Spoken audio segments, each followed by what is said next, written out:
What is cold calling in business? Well, I'm going to tell you. Cold calling is a great tool and it's completely free.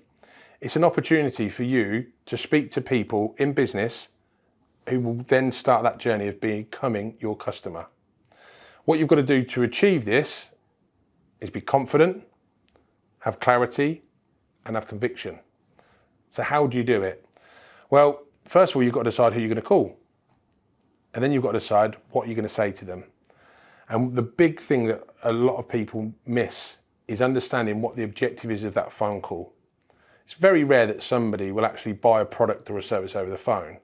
So first of all, you're not there to sell a product or a service over the phone. The objective is perhaps to get them to agree to an appointment, whether that be face-to-face or whether that be on Teams or on Zoom.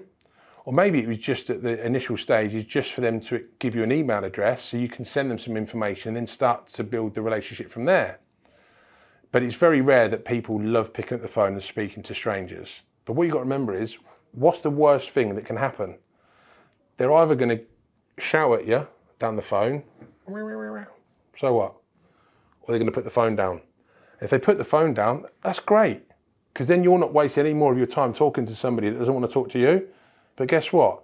There's thousands more people out there.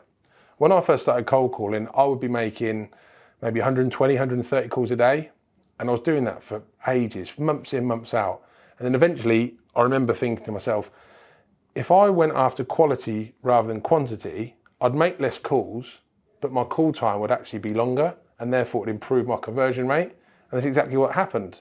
So now when I have my cold calling days, I'll carefully research and select the type of business that I want to speak to. And I'll understand who is the influencer or the decision maker within that organization. And there'll often be many of them, depending on the product or service that you're selling. And sometimes you need to get to an influencer before you can speak to the decision maker. And that's fine, because it's all part of that customer journey.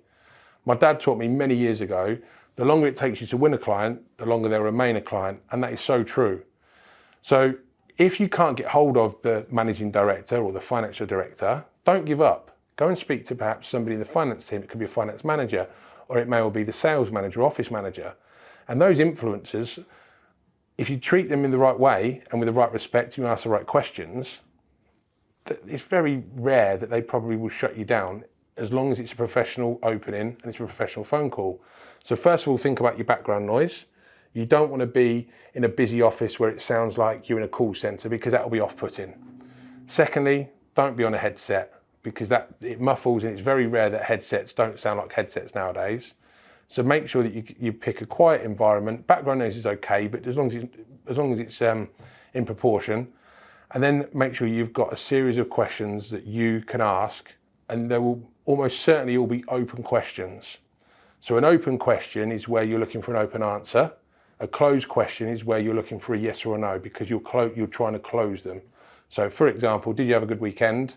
That's a closed question, because you're looking for a yes or a no, opposed to what did you get up to this weekend, where you're then looking for them to tell you what they've got up to that weekend. So the first thing you've got to do is identify the data of who you're going to contact.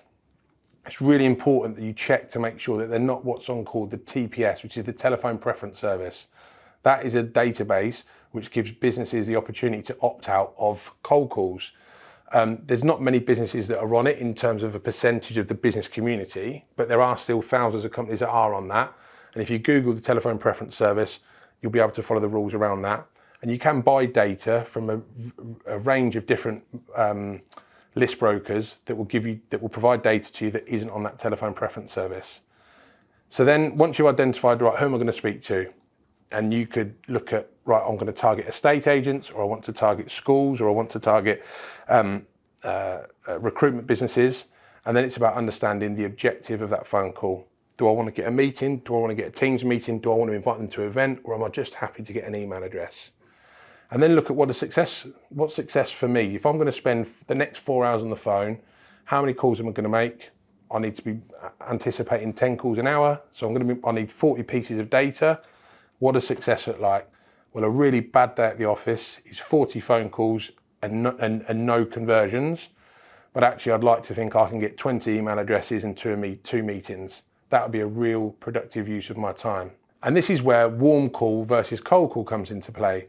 because you may well, the first call is effectively a cold call, but what you're doing is you're establishing who the influencers are, you're getting their information in terms of an email address, and you're getting their acceptance that they're happy to receive an email from you. You can then park that because you've got that on a spreadsheet, or maybe it's on a pen and paper, or if you've invested already in a CRM system. Data is key, so it's important that you look after that data. And then what you do is at the end of your cold calling session, you then use that as your admin time. And the best time to do that is probably between 12 and 2, because that's when people are on lunch. So it's very rare that you're going to get hold of them on the phone. So then you can look to still be productive during that window. Obviously, you have time for yourself to have a sandwich or a toastie. And then you want to use the rest of that lunch time to follow up with emails from the calls that you've made between perhaps 9 and 12, 9 and 12:30. And that email address needs to be concise but informative, and you've got to include benefits in there with a call to action. So for example, hello Arthur, thank you for your time this morning. Please find attached details of our services. Here is a link to, and that could then be some clients that have endorsed you. I appreciate that you're very busy, so I'd welcome your thoughts at your earliest convenience. Please let me know when would be a good time to follow up. Alternatively, I will call you next Thursday afternoon to establish your thoughts and answer any questions you may have.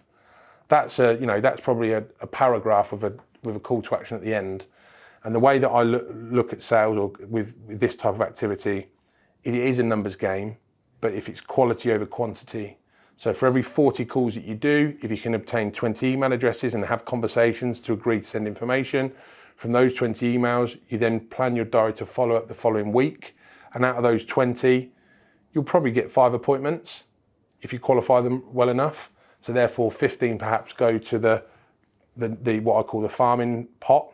And those are the ones that you perhaps just speak to every 3 months just to pick up the phone, or maybe send them another email, maybe send them a request on LinkedIn to connect. And then you can just keep your personal brand and the company in the forefront of their mind, making sure that they're hearing from you every 6 to 8 weeks.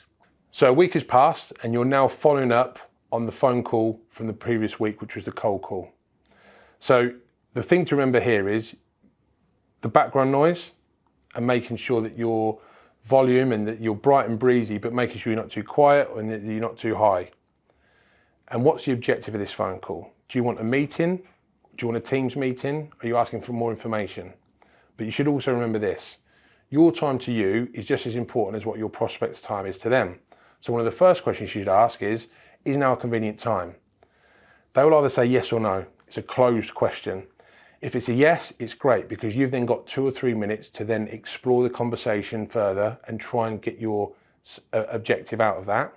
Alternatively, if they say, actually, no, it's not, I'm just about to leave the office for today, not a problem, can I give you a call tomorrow? Yes, tomorrow's fine, AM or PM. And again, you've qualified them as to whether or not you should call them in the morning or the afternoon. And effectively, you've got a telephone appointment, and then you've got to make sure that you keep on top of that. Cold calling, it's a great tool and it's free. It was here long before social media, digital marketing and email marketing, and it's got its part to play in the overall sales process. If you've got the right mentality and you've got the confidence to ring the right people and have the right conversation with them, it's extremely rewarding, not just to get an email address where they're engaging with you, but it's even better when you get that appointment where they're welcoming you into their office to spend an hour with them, where they can get to know you and your business even better.